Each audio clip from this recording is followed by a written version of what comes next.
네, 오늘 계속 사도행전 시리즈 믿음의 바통을 이어받아라는 시리즈로 말씀을 나누고 있습니다. 오늘은 사도행전 10장 말씀인데요. 성령님이 일하실 때라는 제목으로 같이 말씀을 나누도록 하겠습니다. 네, 오늘 또 우리 아이들과 같이 예배 드릴 수 있어서 감사합니다. 네, 우리 교회 모토 혹시 아세요? 주보에 있는데요. 뭐죠? Welcome Holy Spirit, Welcome Everyone. 예. 성령님을 환영하고 인정하고 또 우리의 삶에서 하나님께 날마다 순종하고 또 삶에서도 하나님과 동행하는 그런 삶을 저희 교회가 추구하고 원합니다. 또 모든 사람을 사랑하는 그런 모든 사람을 정죄하지 않고 있는 그대로 사랑하고 품는 그런 마음을 가지고 이렇게 믿음으로 달려가고 있는데 오늘 이 10장 말씀이 Welcome Holy Spirit, Welcome Everyone이라고 하기에 딱 좋은 그런 말씀입니다. 그래서 오늘 이 10장의 말씀을 우리가 보면서 또 이러한 일들이 계속 우리 교회도 계속 웰컴 홀리 스피릿 하면서 웰컴 에브리원 하면서 더 우리 교회에 더 많은 이런 일들이 일어나면 좋겠습니다. 그래서 우리 교회를 통해서 사도행전의 역사가 사도행전의 그 성령님이 오늘도 일하시고 살아계신다고 증거하는 그런 교회로 우리가 그렇게 주님께 쓰임받으면 좋겠습니다. 먼저 오늘 이 두 사람이 나오죠. 고넬료와 베드로라는 사람이 나옵니다. 1절에 고넬료라는 사람이 나오죠. 이 사람은 분명히 이방인이었습니다. 유대인이 아니었습니다. 그리고 이탈리아 부대의 백부장, 한 100명 정도를 거스리는 그런 군인이었습니다. 2절에 고넬료가 어떤 사람인지 잘 설명해주고 있죠. 경건한 사람이었다고 합니다. 네. 그 당시에 이방인이었지만 하나님을 사랑하고 하나님을 찾는 그런 경건한 사람이었습니다. 그래서 그 경건한 사람의 특징은 하나님을 두려워하는 사람입니다. 예, 여러분 하나님을 두려워하세요? 두려워하지 않으세요? 하나님을 두려워하시길 축복합니다. 하나님은 우스운 분이 아닙니다. 우리가 막 대해야 되는 분이 아닙니다. 우리가 존중하고 우리의 최선의 것을 드려야 할 만한 그런 가치 있는 분이십니다. 예, 우리가 하나님을 두려워하는 삶을 살았으면 좋겠습니다. 또 유대 백성에게 자선을 많이 베풀었다고 합니다. 이 사람은 혼자만 가지고 자기 혼자만 신앙생활하는 게 아니라 다른 사람들을 많이 실제로 도왔다고 합니다. 저는 이번 주에 이 말씀 읽으면서 우리 교회에 이런 고넬료 같은 사람들이 일어나면 좋겠다 그런 생각을 해봤습니다. 아직 아니어도 괜찮습니다. 주님 제가 많이 벌고 많이 나누게 해주십시오. 기도하면 좋겠어요. 네, 그래서 많이 자선도 베풀었고 하나님께 늘 기도하는 사람이었습니다. 이 습관이 너무 중요해요. 예배와 기도와 다 습관입니다. 때론 습관적으로 할 수 있어요. 그러나 그것이 쌓이면 우리에게 엄청난 능력이 됩니다. 3절에 환상 가운데 천사가 와서 오후 3시쯤에 고넬료가 정기적으로 기도하는 그 시간에 하나님의 천사가 와서 4절에 너의 기도와 자선 행위가 하나님 앞에 상달되어서 하나님께서 기억하고 계신다 이렇게 말씀을 하십니다. 우리도 그랬으면 좋겠어요. 하나님이 기억하시는 사람 얼마나 감사합니까? 또 이 말은 모든 사람의 기도와 자선행위가 다 하나님께 상달되지는 않는다는 것도 의미합니다. 네, 정말 그가 진실한 마음으로 이렇게 하나님 앞에 기도하고 또 정말 선한 마음으로 다른 사람을 도왔겠죠. 그래서 우리도 이렇게 고넬료의 모습을 오늘 말씀을 통해서 잘 배우고 닮아갈 수 있으면 좋겠습니다. 네, 그래서 하나님의 손길이 되어서 나를 통해 다른 사람들이 복을 얻고 또 도움을 얻고 힘을 얻는 사람들이 됐으면 좋겠습니다. 예, 그리고 아주 성령님과 민감한 그래서 기도의 사람이었는데요. 욥바로 사람을 해서 베드로라 하는 시몬을 데려와라. 예, 지금 시몬이 무두장이인 시몬의 집에 묵고 있다. 그 집은 바닷가에 있다. 아주 정확하게 어디에서 뭐 하고 있는지 또 천사가 이야기를 고넬료에게 해줍니다. 그래서 고넬료는 잘 모르고 그냥 하나님의 사람을 불러와라고 하는 얘기까지만 들었습니다. 예. 그러나 이 모든 일이 결국 기도를 통해서 기도 시간에 시작됐다는 것이죠. 그래서 우리가 하나님께 집중해서 예배하고 기도하는 거 정말 너무너무 중요합니다. 한 번의 예배가 우리의 인생을 바꿀 수 있습니다. 한 번의 말씀이 우리의 삶을 새롭게 할 수 있고 한 번의 기도가 정말 우리에게 이전과 전혀 다른 삶을 살게 하시는 것입니다. 그래서 오늘 이 앞부분에서 기도하면 성령님께서 일하신다는 너무나 뻔하고 너무나 당연한 진리를 다시 한번 여러분 깊이 기억하시면 좋겠습니다. 오늘 제목이 아까 성령님이 일하실 때인데 결국 기도에서 출발입니다. 그래서 우리가 오늘도 예배할 때 간절히 또 예배하고 기도하는 우리가 됐으면 좋겠습니다. 그리고 이제 아주 경건한 병사 한 명과 하인 두 사람을 고넬료가 잘 부탁해서 이제 보내고 요바에 왔죠. 이제 아마 그날 저녁에 오후에 출발해서 오후 3시에 기도 시간이었으니까 그날 저녁에 걷고 또 그 다음날 아침에 걸어서 이번엔 베드로가 기도하던 12시쯤에 그 사람들이 베드로가 기도한 곳에 다다랐습니다. 9절에 베드로도 역시 기도하려고 지붕에 올라갔습니다. 우리 같은 이런 뾰족한 지붕이 아니고 이스라엘은 다 평평한 지붕입니다. 그래서 지붕에 많이 올라가서 기도도 하고 또 이렇게 초막절에 뭐 텐트를 치고 거기서 지내기도 하고 별을 보면서 달을 보면서 그래서 지붕에 베드로가 기도하러 올라갔는데 환상 이렇게 배도 고프고 어쨌든 기도하면서 황홀경에 빠져서 환상을 봤죠. 하늘에서 내려온 환상을 베드로가 보게 됩니다. 그러면서 이 구약시대 유대인들이 갖고 있었던 생각들, 어떤 동물들은 먹어도 되고 어떤 동물은 먹으면 안 된다고 하는 이 규정이 있었는데 레위기에 분명히 11장에 지금도 있죠. 그런데 이걸 통해서 하나님께서 베드로에게 그동안 먹으면 안 되는, 먹으면 부정하다고 얘기하는 그 동물들을 보여주십니다. 그래서 베드로가 이게 또 잡아먹으라고 하시니까 14절에 절대로 그럴 수 없습니다라고 베드로는 부인하죠. 그러나 주님이 3번이나 하나님이 깨끗하게 하신 것을 촉되다고 하지 말아라 라고 3번 이렇게 말씀하셨습니다. 이 오늘 10장 전체의 사건은 결국 기도를 통해서 시작됩니다. 우리 삶의 새로운 일도요, 기도를 통해서 시작됩니다. 한 번의 기도가 아니라 집중해서 기도하고 계속 기도할 때 하나님의 기적이 일어납니다. 사랑하는 여러분, 그 기적이 우리 삶 가운데서도 일어나시기를, 그것을 경험하시기를 축복합니다. 그리고 구약 성경에서 원래는 이 어떤 동물은 먹어도 되고 어떤 동물은 먹어도 안 된다고 돼 있어요. 많은 학자들이 연구했습니다. 결론을 못 찾았어요. 이해되세요? 왜 이건 먹고 이건 먹지 말아야 되지? 아무리 연구해봐도 어떤 공통 분모가 없어요. 그냥 추측컨대 이 부정하다고 하는 unclean, 깨끗하지 않다는 음식을 먹으면 어떤 전염의 위험이 있지 않을까라고 봅니다. 어쨌든 하나님께서 그런 기준들을 주셨죠. 그런데 우리가 정말 진실로 완전히 깨끗해질 수 있는 것은 오직 예수 그리스도를 통해서만 가능합니다. 뭘 먹고 안 먹고의 문제가 아닌 것이죠. 그것은 그 원리들을 가르쳐 주셨던 예전의 방식인 거고, 정말 우리의 영혼이 깨끗해지는 것은 예수님을 통해서 죄사함을 받는 방법밖에 없는 것입니다. 그래서 이제 하나님께서 예수님이 이미 오셨고 죽으셨고 부활하셨으니까 베드로에게 다른 방식들을 가르쳐 주십니다. 어쨌든 오늘 이 첫 번째 부분은 기도하면 성령께서 일하신다는 것입니다. 여러분, 정말 우리가 그렇게 주님을 사모하는 마음으로 계속해서 깨어 기도하고 또 하나님의 놀라운 은혜를 맛보는, 남의 얘기가 아니라, 옛날 얘기가 아니라 지금 내 삶에서 경험하는 그런 은혜가 있으시면 좋겠습니다. 베드로가 17절에 환상을 보고 이게 뭐지? 그러고 있는데 마침 그 전날 출발했었던 사람들이 딱 맞춰서 도착을 합니다. 또 이 환상이 뭘까라고 19절에 베드로가 생각하고 있는데 성령님께서 그에게 말씀하십니다. 세 사람이 너를 찾고 있다. 가보니까 정말 세 사람이 와 있어요. 그래서 이 자초지종을 듣고 이건 하나님의 부르심인가 보다라고 하면서 고넬료의 집에 베드로가 가는 장면이죠. 우리가 기도하면서 어떤 생각이 들고, 예배하면서 어떤 생각이 들고, 때로는 기도하면서 어떤 그림이 떠오르기도 합니다. 때로 우리가 꿈을 꾸기도 합니다. 하나님은 여러 가지 방식으로 책을 읽으면서, 혹은 그냥 일반 종교 이런 게 아닌데도 책을 읽거나 TV를 보거나 하는데도 주님이 말씀을 주실 수 있습니다. 어떤 것을 깨닫게 하실 수 있습니다.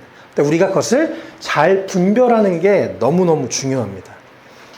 어쨌든 오늘 아까 기도한 것에서 베드로의 간절한 기도와 고넬료의 간절한 기도가 만나서 하나님의 놀라운 일들이 일어나는 장면인데, 특별히 방금 읽었던 본문을 통해서 우리가 기도할 때 하나님의 연출하심을 우리가 경험할 수 있다는 것을 꼭 기억하시면 좋겠습니다. 여기서 두 사람이 기도했기 때문에 또 성령 음성을 들었기 때문에 만났고, 그래서 갔고, 거기서 또 하나님의 일하심이 있었던 거죠. 지난주에 제가 이제 토요일 날 오전에 중국어 예배를 마치고 이제 오후에 일을 잠깐 하러 나갈까 하는데 예언자매가 연락이 왔어요. 그래서 전날 일산에 왔다가 아이를 데리고 일산에 왔다가 신발을 떨어뜨려가지고 신발을 찾으러 다시 토요일 날 온 거예요. 그래서 너무 자연스럽게 이제 아내랑 저랑 같이 만나서 대화를 하게 됐습니다. 저는 하나님께서 연출하신 일이라고 생각해요. 그래서 같이 대화하고 이야기하고 기도해주는 시간을 가졌습니다. 이번 주에는 또 갑자기 낮에 일을 하는 게 떠서 잡아서 왔는데, 준영 형제가 사는 곳에 가까웠어요. 그래서 내려서 전화를 했습니다. 그랬더니 목사님 저 다음 정거장이 여기 앞이에요. 그래서 어디 갔다가 들어오는 길에 딱 만나서 여러 가지 대화를 할 수가 있었어요. 그래서 하나님이 일하시는 것을 느꼈습니다. 성령님은 지금도 이렇게 일하십니다. 특별히 우리의 삶에 어떤 상황, 환경, 어떤 문제, 뭐 오늘 설교의 제목, 오늘 불렀던 찬양, 어떤 거든지 갑자기 하나님이 우리 눈을 확 여셔서 아, 이거 지금 하나님이 나한테 말씀하시는 거다.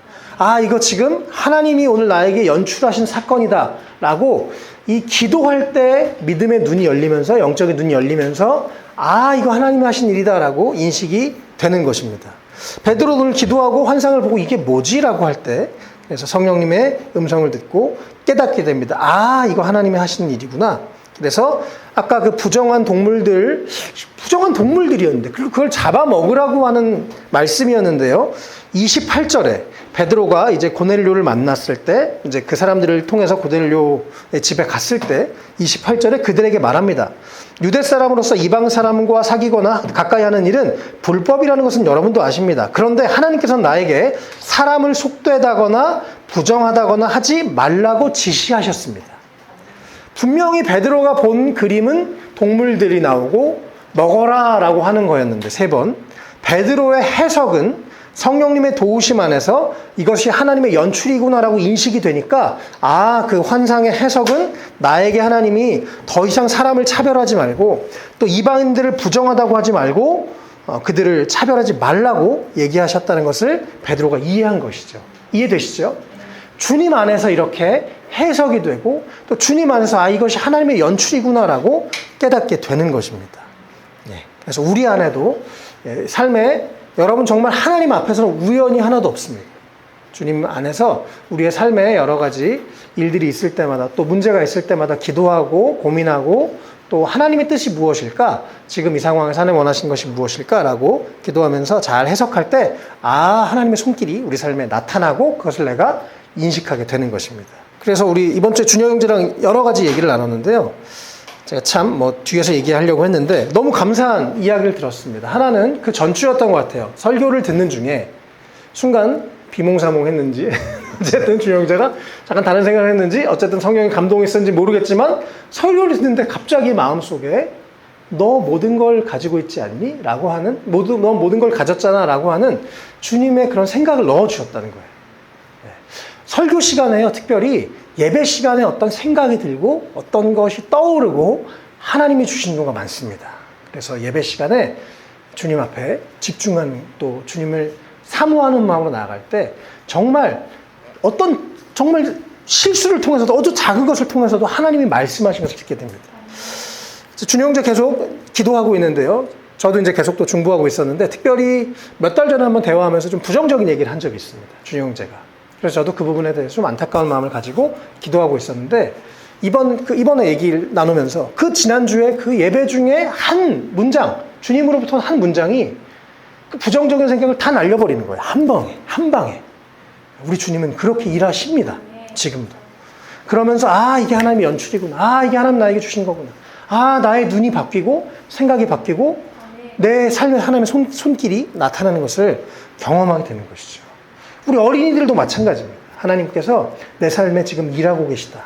하나님이 지금 내 삶에서 말씀하고 계시고 나에게 필요한 것을 채워주고 계시고 내 삶을 지금 하나하나 가르쳐주고 계신다. 믿음의 눈이 열리면 보이게 되고 깨닫게 됩니다. 그러한 은혜가 계속 우리 어른들에게 아이들에게도 계속 있으면 좋겠습니다. 이 모든 게 다 기도를 통해서 출발합니다. 그리고 기도할 때 성령님이 일하심을 보게 되는 거죠. 또 이제 고넬료가 설명하죠. 이렇게 제가 기도하고 있었는데요. 이러면서 베드로를 모셔오라고 했어요. 그래서 이제 저희 종들이 가서 모셔왔습니다. 이렇게 고넬료와 베드로의 첫 만남에서 이렇게 서로 설명을 하죠. 33절에 고넬료가 사람들을 보냈고 고넬료가 들은 건 어디까지나 하나님의 사람을 베드로가 지금 거기 있으니까 초청해 오라는 거지만 들었죠. 그리고 33절이 참 중요한 부분인데요. 그래서 나는 곧 당신에게 사람을 보냈던 것입니다. 그런데 이렇게 와주셔니 고맙습니다. 지금 우리는 주님께서 당신에게 지시하신 모든 말씀을 들으려고 다 같이 하나님 앞에 모여 있습니다. 라고 고넬료가 말합니다. 고넬료의 가족들이 어땠는지 모르겠어요. 그러나 고넬료가 적어도 존경스러웠겠죠. 그래서 고넬료의 가족들도 함께 하나님을 경외했다고 말합니다. 고넬료의 이 말에 그 가족들, 하인들 다 같이 하나님 앞에 모여 있습니다. 여러분 예배 드릴 때 하나님 앞에 계세요? 아니면 그냥 여기 댄스 연습실에 계세요? 이건 마음의 태도에 대한 얘기입니다. 하나님 앞에 있으시길 축복합니다. 그런 자들에게 주님이 말씀하십니다. 은혜를 주십니다. 우리를 새롭게 하십니다. 우리를 변화시키십니다. 여러분 그냥 몸만 오지 마시고 마음이 오시길 축복합니다. 그냥 몸만 여기 앉아있는 게 아니라 내 영혼이 영적인 집중력을 가지고 하나님 앞에 서 있으시기를 축복합니다. 그런 자들에게 하나님이 물 붓듯이 놀라운 은혜를 부어주십니다. 네. 제가 저번에 그 킹스웨이 교회 오전에 설교를 하러 갔었는데요. 너무 분위기가 좋은 거예요. 물론 장소가 이렇게 집중이 되는 공간이기도 했지만 그분들이 이미 너무 사모하는 마음으로 말씀 앞에 서 있는 게 느껴졌습니다. 저도 모르게 막 흥분을 해가지고 말씀을 막 더 열심히 전하게 됐어요. 그들이 듣고 싶어 하고 들으려고 막 이렇게 몸이 이렇게 나와 있어요. 사모하는 마음이 막 이렇게 있는 게 느껴지는 것이죠. 네. 할렐루야. 네. 우리도 더 주님을 사모하는 마음으로 그렇게 주님 앞에 나오면 좋겠습니다. 네. 그런 자들에게 하나님 놀라운 은혜를 부어주십니다. 예, 이제 베드로가 본격적으로 드디어 하나님이 바로 이 만남을 위해서 이렇게 역사하시고 연출하시고 베드로를 통해서 고넬료의 집에 사람들이 하나님의 메시지를 듣게 됩니다.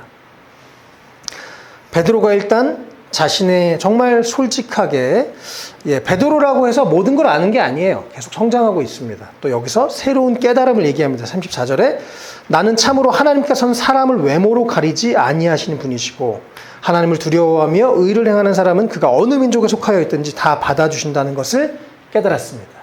이 자신의 영적인 체험을 통해서 사건을 통해서 베드로도 자신이 깨달은 것을 겸손하게 얘기하게 됩니다.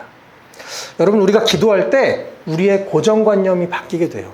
우리의 생각이 바뀌게 됩니다. 나의 굳어있는 생각, 나의 고집, 나의 내면의 문제 주님이 바꾸시고 새롭게 하십니다.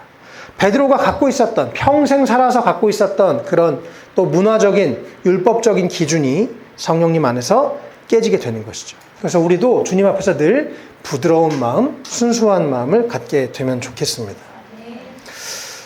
제가 이번 주에 참 놀라운 일을 하나 경험했습니다. 밤에 일을 하는데 되게 멀리 갔어요. 충청도까지. 밤 12시, 새벽 1시가 넘어서 충청도에 도착했어요. 그래서 오늘 내 집에 못 들어간다 이런 마음으로 그냥 갔습니다. 근데 마음에 왠지 가고 싶더라고요. 그래서 순종하는 마음으로 뭐 주님이 인도하시면 집에 돌아올 수 있겠지. 그래서 충청도 진천이라는 아주 먼 곳에 갔습니다. 그래서 내렸는데 정말 아무것도 없어요, 주변에. 그래서 이제 어떻게 하지? 이러고 지도를 막 찾아보니까 청주 가려면 4만 원, 뭐 천안 어디 가려면 3만 원, 뭐 이런 식으로 이제 다 어중간한데요. 가격도 비싸고. 그래도 뭐 감사하다 이러고 이제 주여. 근데 감사하게 택시도 안 올 줄 알았는데 택시가 와주더라고요. 그래서 이제 택시를 타고 가려고 하는데 청주를 가려고 하는데 그 순간 콜이 뜬 거예요. 그래서 정말 기도하면서 하나님의 기적 같았습니다. 그리고 그것도 천안에 제일 번화가로 가는. 그래서 야, 천안 가면 집에 갈 수 있는데 너무 감사하다. 그래서 이제 택시 기사님한테 목적지가 바뀌었는데 좀 괜찮아요? 그래서 양해를 구하고 그 천안 접경 지역까지 갔습니다. 감사하게 한 여성분이 술을 드시고 그 시간까지 기다리고 계셨어요, 저를. 그래서 그분은 제가 이제 멀리서 택시 타고 자기도 거기서 기사가 올 줄 몰랐는데 완전 외진데인데 그분도 되게 고마워하고 그래서 한 3만 원 내고 택시 타고 갔는데 그래도 저는 일단 탈출할 수 있으니까 고맙고 그래서 그분도 막 미안해요. 그래서 나중에 제가 내릴 때 그분도 애가 넷이라니까 저한테 막 2만 원을 주면서 택시 타고 오셨는데 미안한데 이거 애들 사주세요. 저도 거기 애가 둘이라 그래서 괜찮아요. 그 집 애들 사주세요. 막 서로 실랑이를 하고 지금 내렸어요. 1시 반에 어쨌든 그 여성분을 만나서 진짜 감사하다. 이건 하나님이 보내주신 선물이다. 막 이러면서 이제 타고 한 30분 정도 오면서 얘기를 하는데 이분이 아이가 둘이에요. 그리고 홀몸으로 아이를 키우는. 그래서 낮에도 공장에서 일하고 아이를 혼자 키우려니까 이제 힘드니까 밤에 술집에서 일하는 여성분이었어요. 그래서 이제 목사입니다 막 이랬더니 막 사는 얘기를 하고 그러면서 되게 정말 하나님이 오늘 이 영혼 만나게 하시려고 그래서 전도를 했습니다. 근데 대화를 하면서 그냥 자연스럽게 말을 막 거시길래 네, 뭐 그러다 이제 자연스럽게 얘기를 하게 됐어요. 그래서 제가 보통 밤에 여성분들 만나면 바로 얘기하거든요. 저는 딸 4명이고 목사고 뭐 알바하는 겁니다. 애들 많아서 알바하는 겁니다. 이런 얘기를 일부러 해요. 더 이제 안전하게. 그래서 그런 얘기를 이제 뭐 자연스럽게 말을 거니까 그냥 조용히 가려고 그랬는데 말을 걸기 시작했는데 복음이 들어가는 거예요. 이분 안에.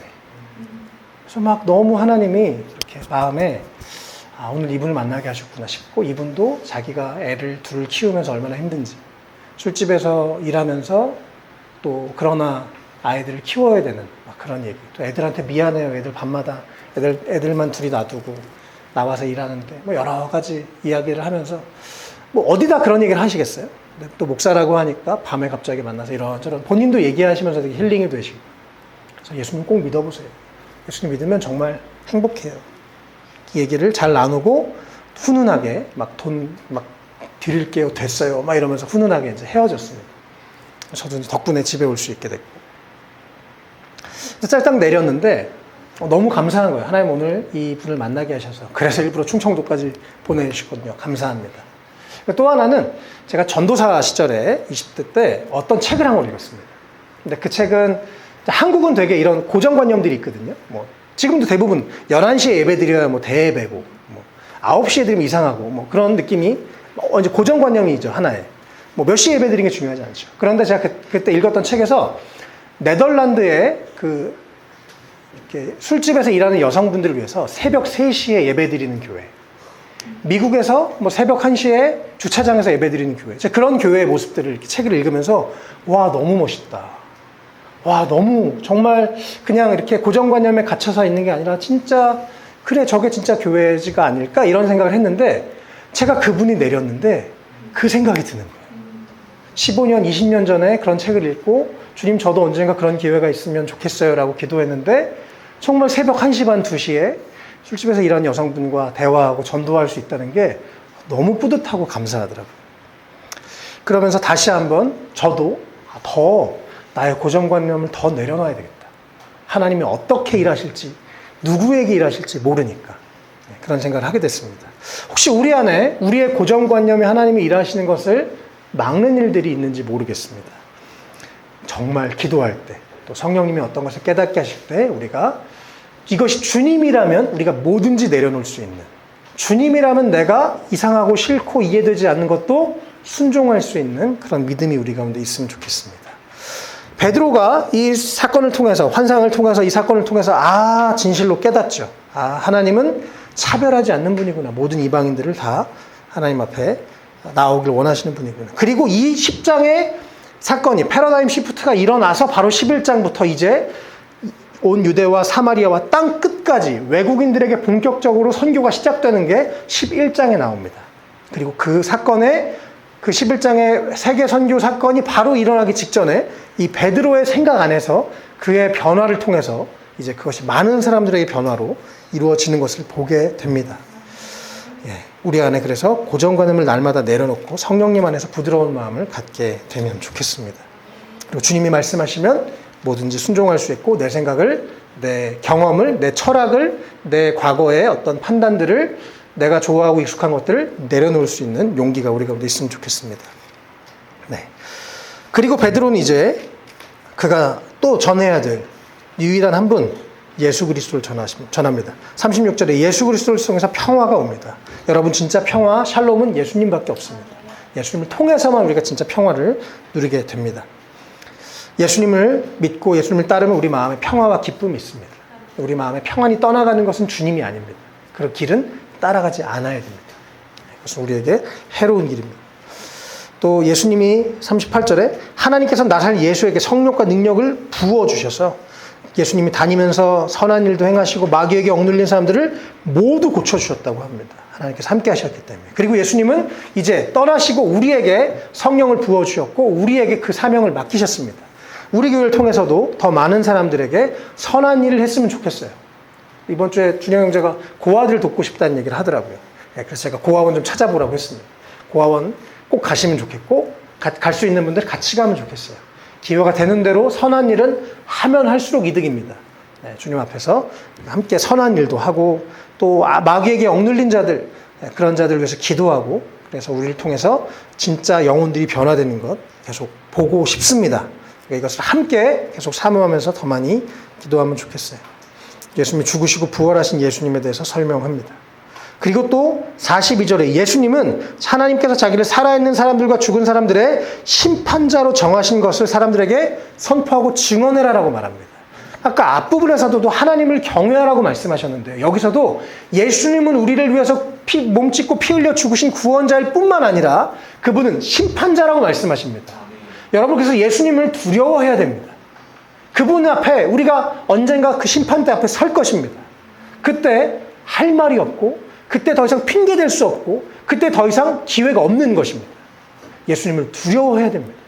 예수님이 우리의 심판자이신 것, 다시 오셔서 우리를 심판하실 것이라는 것 기억하고 주님 앞에 칭찬받는 우리 모두가 되면 좋겠어요.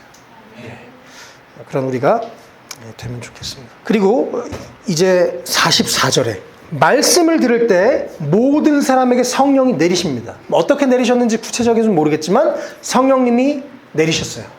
우리가 기도할 때, 찬양할 때, 말씀을 들을 때, 나눔을 할 때 모든 상황 가운데 성령님이 내리실 수 있습니다. 여기서는 특별히 이 고넬료의 집에서는 가이사랴에서는 말씀 중에 성령님이 임하셨습니다. 제가 지난주에 그래서 준영 형제 얘기 듣고 너무 감사했어요. 여러분 저는 아무런 능력이 없는 부족한 사람인데 성령님이 말씀 중에 임하십니다. 당신의 말씀 중에 우리 가운데 역사하십니다. 당신의 말씀 중에 우리 가운데 감동을 주시고 깨닫게 하시고 비밀한 것들을 보여주십니다. 그래서 주님 앞에 서 계시고 주님을 사모하시기를 제발 간절히 바라고 축복합니다. 말씀의 가운데 성령님이 임하십니다.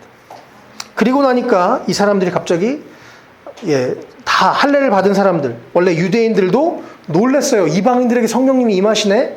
야, 정말 베드로가 말했던 것처럼 하나님이 차별하지 않고 모든 사람에게 성령을 부어주시네. 그러면서 이들도 충격을 받습니다. 그리고 46절에 이방인들이 방언으로 말하고 하나님을 높이 찬양하고 하는 성령님의 다양한 역사들이 일어났습니다.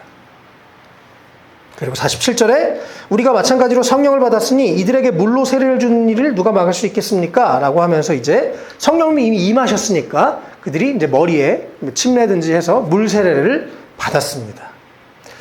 일반적으로는요, 예수를 믿으면 그 다음에 예수 믿고 그 다음에 물 세례 받고 그 다음에 물 세례 받고 믿음이 더 커지다가 성령으로 세례를 받고 성령님의 은혜를 경험하고 이런 식으로 가는데 이들은 반대로 먼저 하나님을 대한 경외함은 있었고 먼저 성령님이 임하시고 그 다음에 물 세례를 받았습니다. 그렇죠? 이해되시죠? 저는 예전에 장로교 출신이었기 때문에 이 성찬도 세례 받은 사람만 해야 돼 라고 배웠습니다. 그리고 어떤 교리를 공부해야만 세례를 받고 라고 그렇게 배웠어요. 그런데 목회를 하면서 보니까 성경을 보니까 꼭 그렇지 않습니다. 여기서도 분명히 성령이 먼저 임하시고 그 다음에 물 세례를 받았어요. 순서가 중요하진 않아요. 하나님이 꼭 순서대로 역사하시지 않습니다. 하나님은 기계가 아니시기 때문에 인격이시기 때문에 그분 맘대로 하십니다. 각 사람에게 전혀 다르게 임하십니다. 전에 이렇게 저희가 연극하면서 같이 연극 봤었던 분들이 있었는데요. 1919년도에 미국의 필라델피아에서 독립운동을 한국에서 할 때 그때 유대인 랍비였던 조지 베네딕트라는 사람이 있었습니다. 이 사람이 그 당시 이승만, 서재필 이런 많은 사람들에게 함께 모여서 모임을 할 수 있도록 다 도와주고 연결을 해줬던 분입니다. 이분은 분명히 유대인이었고 랍비였어요. 그런데 크리스천인 한국 사람들의 그 나라를 사랑하고 서로를 사랑하는 삶의 모습을 보면서 놀라운 충격을 받습니다. 우리는 분명히 예수가 이단이라고 알고 있는데 저들이 저렇게 사랑하고 헌신하는 걸 보니까 진짜 예수가 그리스도인가? 이런 고민을 하기 시작했어요. 한국 크리스천을 통해서. 너무 감동적이지 않습니까? 그리고 이제 시간이 지나서 그 1919 모임을 잘 마치고 나서 이 조지 베네딕트가 한국 사람들 계속 도와야겠다. 나라를 잃어버렸던 사람들 불쌍하니까 도와야겠다. 그런 마음으로 그 당시 미국의 여러 교회를 찾아다녔어요. 그러면서 여러분 한국 교회를 한국 지금 사람들 저렇게 모여서 독립운동하고 있는데 도와줍시다 이렇게 다니면서 그런 일들을 하고 있었습니다. 그런데 이 조지 베네딕트라는 사람이 어느 날 한 교회에 갔어요. 그 교회에 갔는데 그 교회가 마침 성찬식을 하는 날이었습니다. 그래서 이 사람이 옆에서 나는 유대인인데 랍비인데 거기다가 내가 무슨 성찬이야. 그러고 이제 옆에 가만히 앉아 있었어요. 그런데 그 순간 조지 베네딕트에게 성령의 음성이 들립니다. 저거 나의 몸이다. 먹어라. 그래서 조지 베네딕트가 자기의 이성과 경험과 상관없이 참여해서 성찬을 받아 먹었습니다. 그리고 그가 그리스도인이 됐어요. 일반적인 고정관념이라면 랍비인데, 그리고 아직 물세례도 안 받았는데, 교리도 모르는데, 근데 어떻게 성찬을 참여하고 있어요? 그런데 아닙니다. 주님은 저도 그 내용을 보면서 정말 주님은 다양하게 일하실 수 있다. 물론 이런 체계들이 필요하고 또 우리가 물세례도 받고 성령세례도 받고 절차도 필요하지만 그렇지 않게 성령님이 일하실 수 있습니다. 여기서도 그것이 아주 성경에 좋은 예이고요. 이방인들에게 말씀을 드릴 때 성령님이 임하시고 그 다음에 그들이 먼저 성령님이 임하시고 또 물세례를 받습니다. 네, 이곳에 계신 분들이 지금 성령님의 그런 충만함을 경험하셨는지 아닌지 모르겠어요. 네. 또 이것은 옛날에 은혜 받은 거 말고 오늘 계속 주님을 사모할 때 성령님이 우리 가운데 더 깊이 임하십니다. 예. 자, 지금 중국 분들 다 초신자잖아요.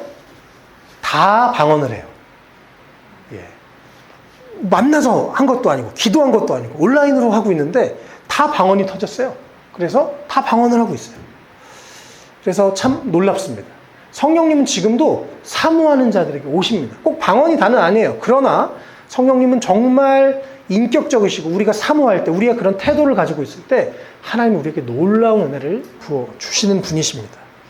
오늘 이 말씀을 듣고 그곳에 성령이 임해서 그들이 하나님을 찬양하고 높이고 하나님의 놀라운 은혜를 경험했던 것처럼 우리에게도 그런 은혜가 오늘도 있었으면 좋겠고 계속 있었으면 좋겠습니다. 그래서 우리가 더 주님을 사모하는 마음으로 예배 나오면 좋겠어요. 최근에 계속 우리 교회를 위해서 기도하면서 이 예배 시간에 우리가 일주일에 한 번 드리는 가장 중요한 이 예배 시간에 더 하나님의 풍성한 은혜가 있으면 좋겠다. 우리도 더 사모하는 마음으로 나오면 좋겠다. 그런 마음을 하나님 계속 주셔서 기도하고 있습니다. 그래서 오늘 사실 사역자들 아침에 회의하고 오늘 1시간 전에 왔어요. 그래서 일부러 저기서 한 20분 정도 같이 기도했습니다. 앞으로 좀 그런 문화가 우리가 함께 만들어가면 좋겠어요. 예, 그냥 오는 게 아니라 뭐 저희도 최선을 다해서 또 때로는 뭐 아이들 챙기면서 늦게 올 때도 있어서 죄송하지만 더 우리가 함께 최선을 다해서 가능한 1시간 전에 예배 전에 와서 가능한 함께 20, 30분 함께 예배를 위해서 기도하고 함께 세팅하고 이렇게 하는 문화들을 좀 만들어가면 좋겠습니다. 예, 왜요? 하나님은 너무나 소중한 분이시기 때문에 우리가 그분을 경외하고 사모할 때 그분이 놀라운 은혜를 우리 가운데 주신 분이기 때문에 그렇습니다. 네, 오늘 10장 말씀을 통해서 성령님이 일하실 때라는 제목으로 말씀을 나눴습니다. 첫 번째, 기도하면 성령님이 임하십니다. 지금도 기도하면 성령님이 역사하십니다. 다양하게 역사하십니다. 우리를 변화시키시고 우리의 고집을 꺾으시고 우리의 상처를 치유하시고 우리를 새롭게 하십니다. 우리의 마음을 부드럽게 하십니다. 또 우리가 기도하면 하나님의 연출을 경험합니다. 아, 이거 하나님이 하신 일이구나. 아, 하나님 지금 이렇게 인도하셨구나. 그 하나님의 연출하심을 우리가 보게 됩니다. 세 번째, 기도할 때 우리의 고정관념이 변화됩니다. 우리 안에 그래서 계속 기도하며 성령님이 더 마음껏 자유롭게 우리 안에서 우리 개인 안에서 우리 교회 안에서 또 우리 교회를 통해서 성령님이 다양한 일들 특별히 영혼을 구원하고 사람들이 변화되는 일들이 계속해서 일어날 수 있으면 좋겠습니다. 예, 웰컴 홀리 스피릿, 웰컴 에브리원 이 정신을 가지고 우리가 이 모토를 주신 하나님 앞에 계속해서 기도하며 하나님의 살아계심을 나타내는 우리가 되면 좋겠습니다.